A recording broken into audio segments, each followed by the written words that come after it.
Donc, on s'est présenté, donc moi-même Gayatri et Daniel, qui sera là pour mieux savoir qui on est.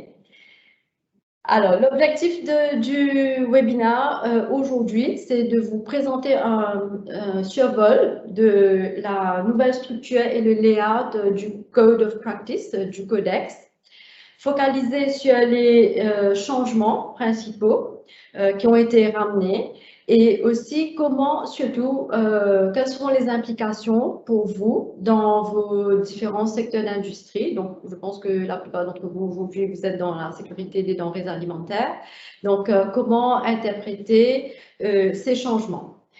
Juste un petit point. Donc, on va survoler les changements, mais peut-être pas nécessairement, c'est pas prévu de dire le comment faire. Le comment faire, si vous avez des questions sur comment interpréter ces changements, peut-être ça pourrait se faire dans un autre temps. Mais aujourd'hui, c'est vous présenter justement les grands changements ou même les changements mineurs.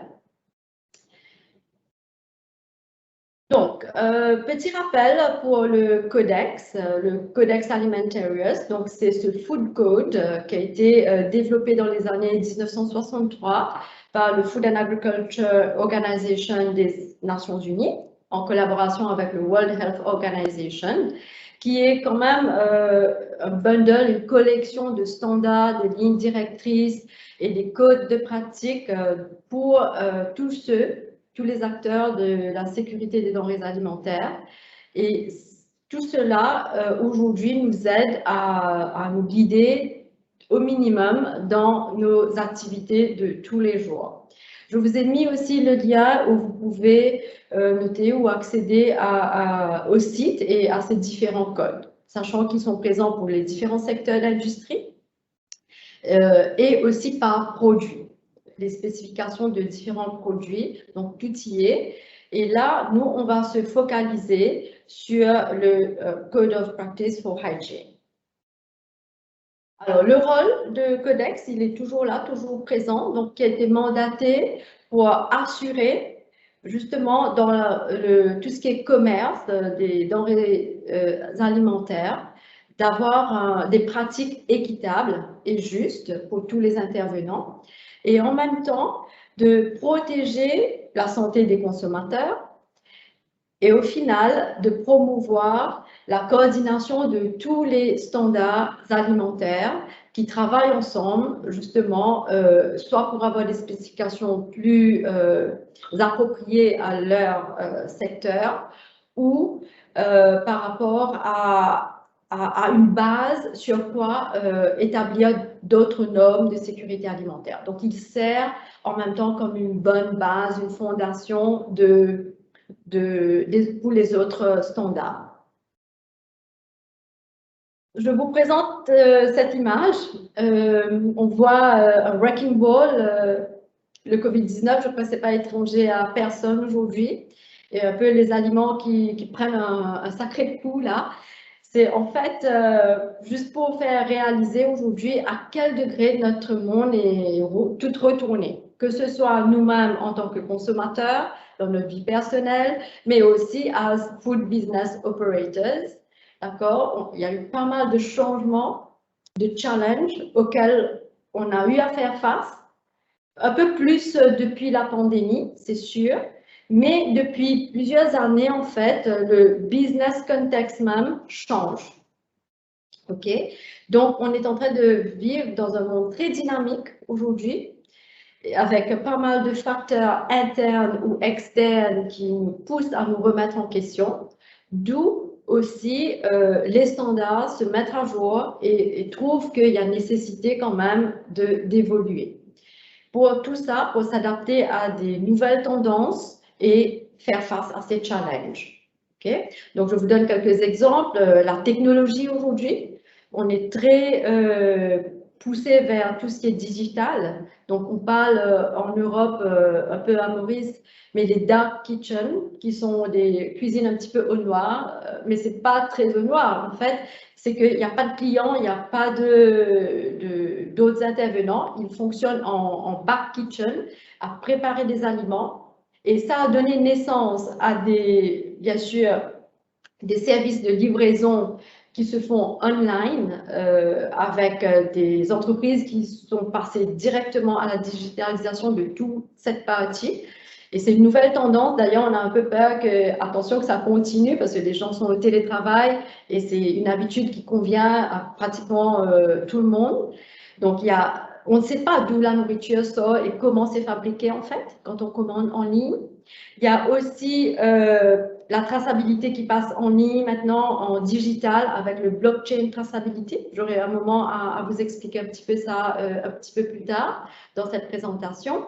Donc, il y a tous ces facteurs qui nous demandent aujourd'hui à revoir nos pratiques. Il y a aussi la législation qui change. Donc, il n'y a pas plus loin qu'il y a quelques mois de ça, le EFSA, donc European Food Safety Authority, qui a déclaré que voilà, le titanium dioxide ne sera plus autorisé. C'est un additif, le E171, qui était utilisé pour améliorer la couleur ou d'autres attributs des aliments. Donc, ça a été banni. Donc, les industries doivent se remettre en question par rapport à ça. Alors, on n'est pas protégé, mais il y a toujours des guidelines, il y a toujours des codes pour nous aider à faire face à ces challenges. Donc, notre food safety aujourd'hui, plus que jamais, devient de plus en plus important pour rester à jour par rapport à ces challenges. Alors, dans cette photo, vous voyez un drone avec une boîte de livraison. C'est pratiquement ça aujourd'hui. On ne voit plus les personnes, qui c'est qui les fabrique, ces aliments, qui c'est qui les livre. Il y a la technologie derrière et à quel point on est protégé. Donc, ça fait réfléchir.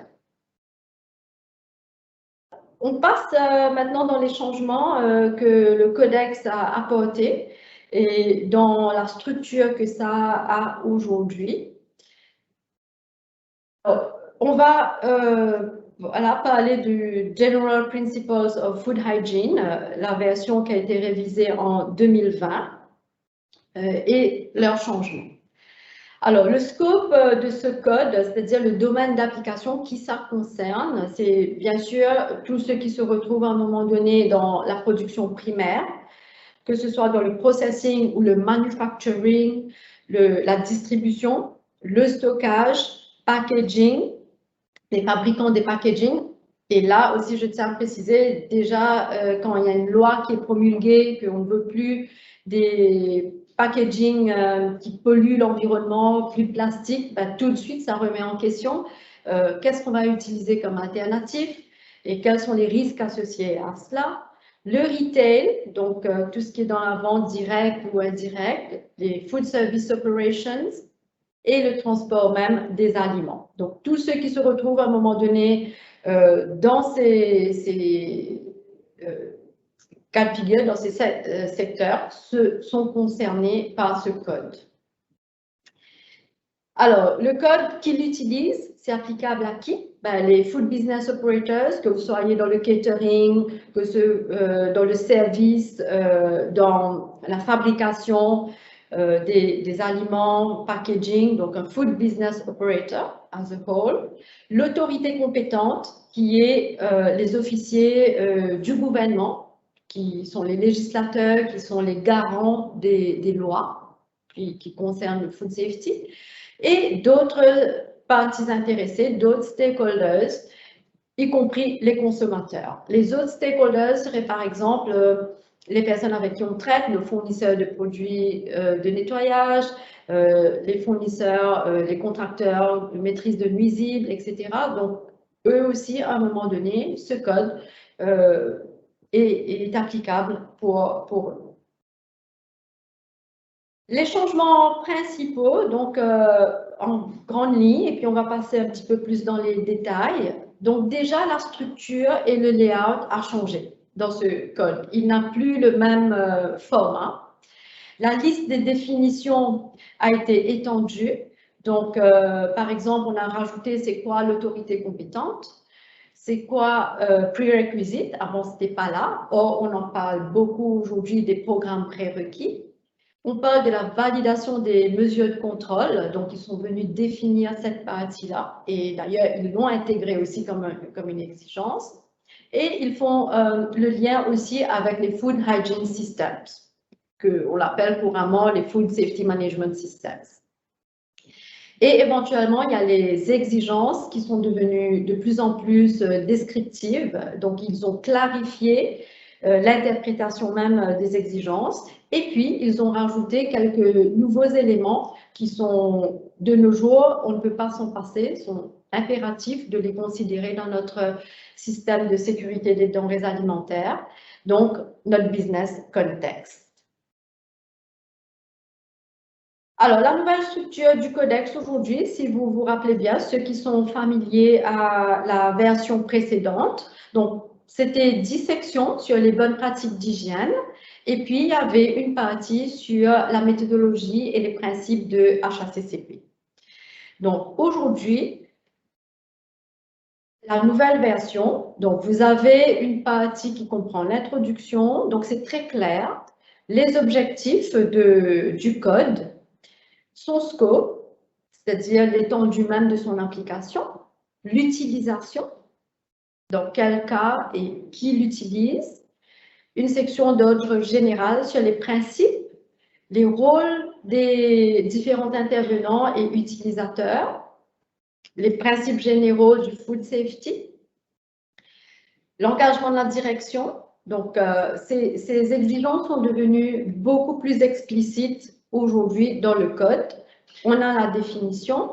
Ensuite, le premier chapitre qui décrit les bonnes pratiques d'hygiène avec 9 sections et une deuxième section, deuxième chapitre qui décrit les guidelines du HACCP, la méthodologie et les principes de HACCP. Donc voilà la nouvelle structure aujourd'hui.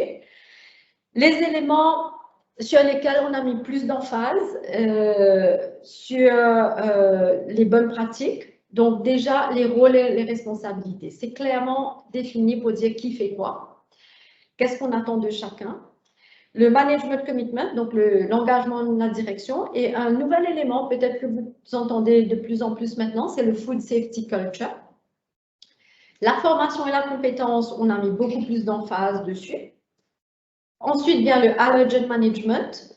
Certains l'avaient déjà considéré, même si ce n'était pas mentionné dans les versions précédentes. Or, aujourd'hui, c'est une section qui a été intégrée, le allergen management, le food allergen, bien sûr. Les bonnes pratiques d'hygiène et leurs efficacités, c'est-à-dire valider nos bonnes pratiques de fabrication. Le lot identification and traceability, qui devient de plus en plus important aujourd'hui, donc beaucoup d'emphase sur la traçabilité de notre food safety system, de notre produit. Et bien sûr, le dernier point, le plus gros point, c'est le CCP Decision Tree, le Critical Control Decision Tree, dont je vais vous parler. Donc, on va traiter ces différents aspects juste après. Tout de suite. Alors, en termes de rôle et responsabilité, d'abord pour les Food Business Operators. Donc, je pense que la plupart qui sont ici avec nous, vous êtes des Food Business Operators. Donc, qu'est-ce qu'on attend de vous? L'industrie, l'entreprise, la direction. Donc, c'est de développer, de mettre en œuvre et de vérifier vos process. C'est l'engagement que vous prenez. Ensuite, dans votre responsabilité, c'est de construire cette notion de food safety culture, de promouvoir une culture de food safety positive, assurer la compétence des personnes, donc donner des ressources aux personnes pour qu'ils fassent bien leur responsabilité qui est attendue d'eux, et contribuer à maintenir cette confiance qu'on a dans les aliments, dans les produits qu'on est en train de produire et distribuer. Et au final, assurer que les consommateurs aussi comprennent bien les informations qu'on met sur les produits pour leur utilisation safe. L'autorité compétente, parce qu'eux aussi, ils utilisent ce document. Donc, leur rôle est défini comme étant, ils doivent s'assurer que tous les business operators sont en conformité avec les législations et les codes de pratique d'hygiène de base. Et en le faisant, protéger la santé du consommateur par rapport à des blessures, des fatalités ou des maladies causées par la sécurité, par un aliment qui n'est pas sain.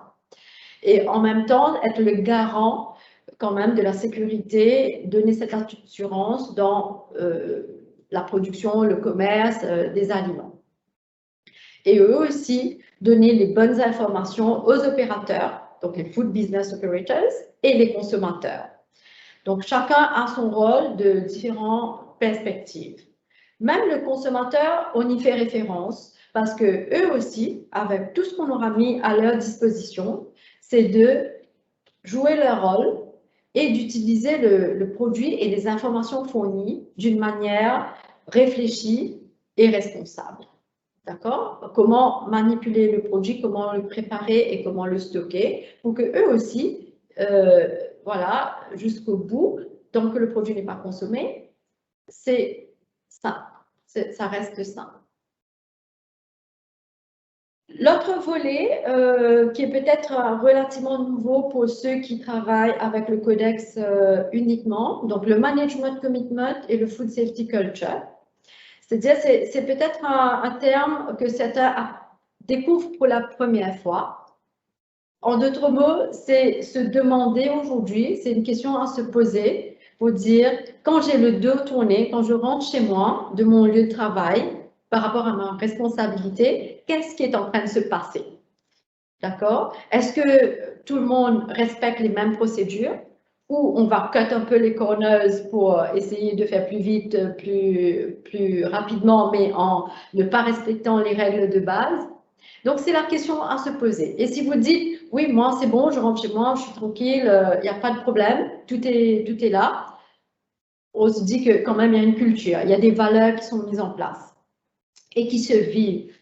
Mais si on est un peu hésitant, c'est peut-être un travail à faire pour créer cette culture positive de food safety à ce moment-là. Okay? Mais c'est tout un chapitre, on peut en débattre en long et en large, mais tout simplement pour vous dire que le codex prend tout cela en considération. Donc, c'est tout à peu près, c'est-à-dire c'est par rapport à la perception des personnes à l'égard du food safety, leur attitude et leur valeur par rapport à la gestion même du produit, comment traiter le produit, comment valoriser le produit et comment valoriser nos méthodes et respect. Donc voilà, c'est la question qu'on se pose un petit peu. How do we live food safety, legality, authenticity and legality? Si on a oui à tout ça et qu'on est confiant que ça se fait, donc c'est bien parti, ou sinon il y a un travail, un plan à mettre en place pour le faire.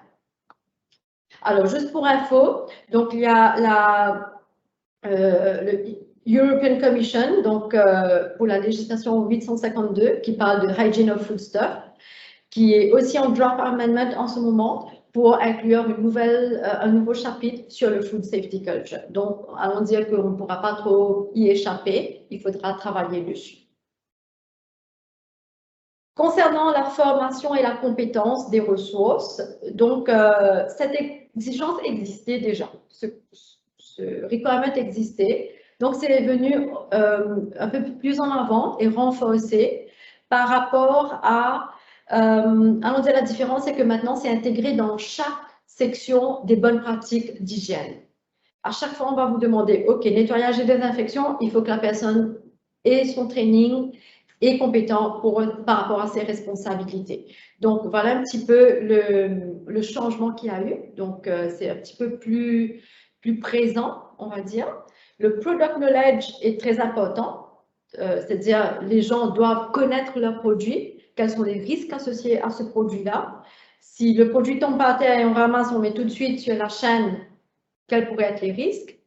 Et c'est déjà un élément pour parler de food safety culture. Quelle est ma culture chez moi? Donc, si je ne connais pas mon produit, je ne pourrai pas valoriser le produit. D'accord? Si mon travail, je viens juste pour faire un travail, je ne pourrai pas valoriser mes collègues et le travail des autres. Donc, voilà un petit peu le training. Et surtout, de garder des enregistrements. Donc, cette partie-là, je l'ai mis là. Peut-être c'était sous-entendu, mais aujourd'hui, ils viennent prescrire cela.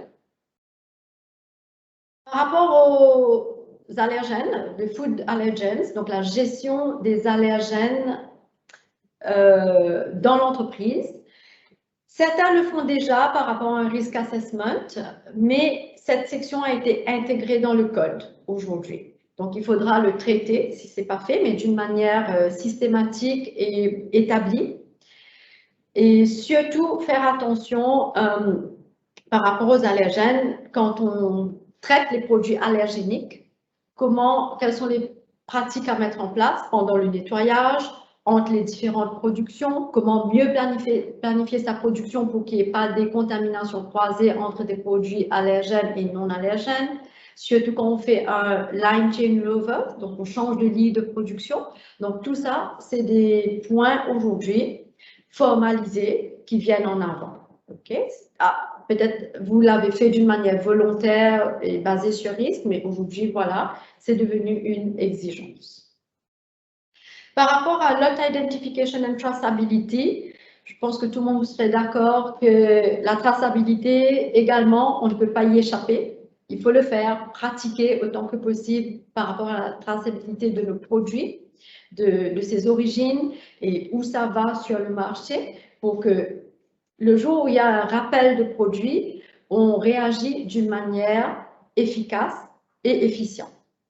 Tout ça pour assurer toujours une responsabilité envers les parties intéressées, c'est-à-dire notre entreprise, nos employés, nos législateurs et aussi nos consommateurs. Alors, petite parenthèse ici, on parlait de la technologie. Les grands distributeurs, donc il y a Carrefour par exemple, qui est venu rajouter dans le supermarket chain, c'est-à-dire le sourcing de ces produits. Aujourd'hui, la traçabilité se fait par le blockchain. Donc, vous avez entendu parler sûrement du Bitcoin, etc. Mais le food traceability utilise aussi une manière digitale, par exemple avec des QR codes, etc., pour tracer l'origine, depuis l'origine du produit jusqu'à sa distribution. Donc, c'est IBM qui a développé un peu cette technologie. Et là, c'est très utilisé en Afrique pour ceux qui exportent vers l'Europe. Donc, ça, vous pouvez faire vos petites recherches dessus et en savoir plus. Pour vous dire comment aujourd'hui tout ça change de ce qu'on avait l'habitude de faire traditionnellement. En même temps, ça élimine toute cette paperasserie qu'on a besoin de garder, qu'on a besoin de traiter pour les cas de traçabilité. Et sachant qu'un record qui manque, la traçabilité s'arrête. Hein, donc voilà un petit peu où ça bouge par rapport à la traçabilité. L'efficacité de nos hygiene practices, donc en général, on écrit des procédures de bonnes pratiques d'hygiène, de quoi faire, comment faire. Par contre, ce qu'il manquait, c'était comment valider que ces procédures aujourd'hui sont effectivement en train d'éliminer ou de réduire les risques alimentaires.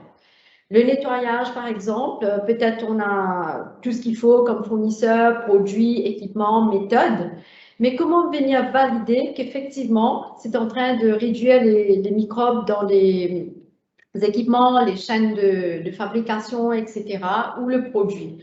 Alors, on fait soit des swab tests ou des prélèvements avec des géleuses, etc., pour en savoir plus, mais on ne se pose jamais la question par rapport aux résultats. Est-ce que mon produit, il est toujours efficace ou pas? Donc aujourd'hui, ça nous amène avec tous ces programmes de prérequis ou de bonnes pratiques, de venir prouver que ces programmes établis, les pratiques, effectivement diminuent par exemple le nombre de pestes qu'on a, parce que notre pest control programme, on le fait peut-être d'une manière automatique, mécanique, mais est-ce qu'au fil des temps, le nombre de pestes a diminué ou c'est toujours pareil ou le produit est plus efficace? On ne se pose pas vraiment ces questions. Or, aujourd'hui, le codex vient avec cette section pour nous dire, montrez-nous que ces programmes, effectivement, sont en train d'éliminer. Donc, il faudra trouver des mesures pour valider ces programmes. Alors là, aussi une petite parenthèse dans l'interprétation. La définition qu'ils mettent par rapport à cela éventuellement ceux qui sont habitués avec des Operational Prerequisite Programs dans les standards comme ISO 22000 ou FSSC 22000, peut-être ils essayent de s'aligner un petit peu à ça, mais ce n'est pas très clair. Mais dans les définitions, quand vous lisez, ils essayent de ramener un petit peu à cette partie-là. OK. Et maintenant, par rapport au Codex Decision Tree, que vous êtes tous habitués à cet arbre de décision qu'on utilise pour déterminer si un point devient critique à traiter un food safety hazard ou pas.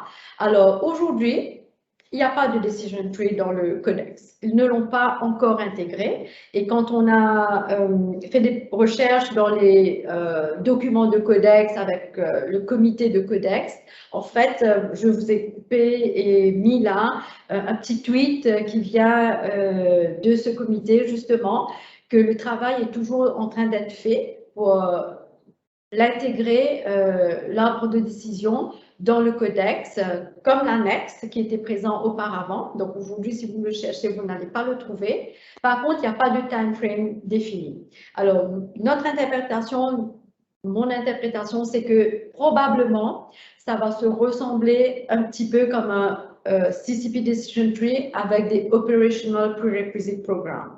Mais reste à confirmer, bien sûr. Okay? Je pense que ça va dans cette mouvance-là. En même temps, c'est pour s'aligner avec d'autres standards qui existent et qui parlent de cela. Donc, on a fait un peu le tour des changements. Le way forward, c'est-à-dire peut-être la question qu'on se pose, qu'est-ce qu'on fait à partir de maintenant? Alors, le codex vient aujourd'hui consolider votre bonne pratique de fabrication. Si parmi nous, aujourd'hui, il y a des personnes peut-être qui n'ont pas de système de certification, pas de HACCP, pas de BIAC, ISO 22000 ou FSSC 22000 ou Global Gap, etc. C'est pas grave, vous utilisez le codex comme un guideline, mais avec les requirements qu'on a aujourd'hui, ça vient renforcer votre base. Déjà ça. Alors, comment on procède? Déjà, ayez accès au code de pratique, passez à travers, évaluez votre système actuel pour faire comme un gap, pour voir qu'est-ce qu'on a déjà, qu'est-ce qu'il faut qu'on traite aujourd'hui. Vous implémentez, vous mettez en œuvre les changements, vous les développez selon, comme nécessaire, selon requis. Et ensuite, vous intégrez ces changements dans votre Food Safety Review, vous mettez à jour votre système. Pour ceux qui ont déjà des systèmes de certification ou tels que BSC, les GFSI Schemes en place, vous allez noter que la plupart de ces changements qu'on vient de parler existent ou sont déjà intégrés dans ces standards-là comme des exigences très claires et auditables, bien sûr. Donc, si vous voulez, Codex a voulu aussi s'aligner un peu à tout ça. Ça a pris un peu de temps de leur côté quand même et ils y sont arrivés. Donc voilà, en 2020, ils se sont mis un peu à jour avec tout ça. Par rapport à ISO 22000, les exigences sont là également. Par contre, là où on voit qu'il n'y a pas peut-être assez d'emphase dans ISO 22000, ce n'est pas aussi en avant, c'est par rapport au Food Safety Culture. On parle de Food Safety Policy, vous avez vos Quality Policy, tout ça, mais le Food Safety Culture est quelque chose de complémentaire. Voilà. Pour dire, montrez-nous maintenant comment vous faites vivre votre politique de food safety et que ce n'est pas juste affiché à la réception ou juste dans un document là, etc. Mais prouvez-nous que la culture se vit, vos valeurs sont palpables. OK? Donc ça, c'est un petit peu ce qu'on fait maintenant à partir de là pour notre système. Ceux qui travaillent déjà avec HACCP, donc il faudra justement faire ce diagnostic et voir ce qui vous serait pour vous impliqué. Bien. Donc pour résumer, voilà, le codex, les changements, c'est le new structure, une nouvelle structure, nouveau layout. Les changements qu'on a eus dans notre présentation aujourd'hui, c'est les changements principaux. Donc, les bonnes pratiques, ils sont plus ou moins les mêmes. Donc, il y a de nouveaux éléments qui ont été rajoutés. Et on a vu aussi, comme mentionné dans notre objectif ce matin, c'est voir pour vous quelles seraient un petit peu vos implications à utiliser ce document ou à mettre à jour votre système que vous avez déjà en place. Pour conclure, donc, comme on a mentionné aussi, c'est que le codex a eu besoin aussi de s'adapter à ce contexte dynamique de food safety aujourd'hui. Donc, en espérant que voilà, ça va continuer aussi à évoluer pour répondre à nos besoins, parce que bien souvent, ce document ne nous permettait pas de savoir jusqu'où aller ou à quoi s'arrêter, se limiter. Et aussi, le codex, comme vous le savez, il sert comme base pour fondation, comme pour la plupart de ce Management System Standards. Et voilà, ça reste toujours un outil essentiel pour les Food Business Operators, le Competent Authority, peut-être un peu moins les consommateurs, mais au moins qu'ils savent qu'on travaille par rapport à un code qui est disponible, qui est accessible à tout le monde. Okay? Donc, voilà, on est à la fin de notre exposé, de notre webinaire. Donc, s'il y a peut-être des questions, on va essayer de les répondre là. S'il y a des questions qui méritent un petit peu plus de recherche aussi, on prendra note et on reviendra vers vous. La vidéo de la présentation vous sera aussi partagée. Ceux qui sont présents se sont enregistrés. Donc, en même temps, on a les informations pour nous contacter. Donc, on a un Scan Me QR Code. Donc, si toutefois vous avez besoin de nous rejoindre aussi sur LinkedIn ou d'autres, notre site web. Donc, si vous avez le QR Code sur votre téléphone, vous pouvez le scanner et ça vous ramène sur notre page. Alors, moi, je prendrai les commentaires ou les questions par rapport à notre webinaire.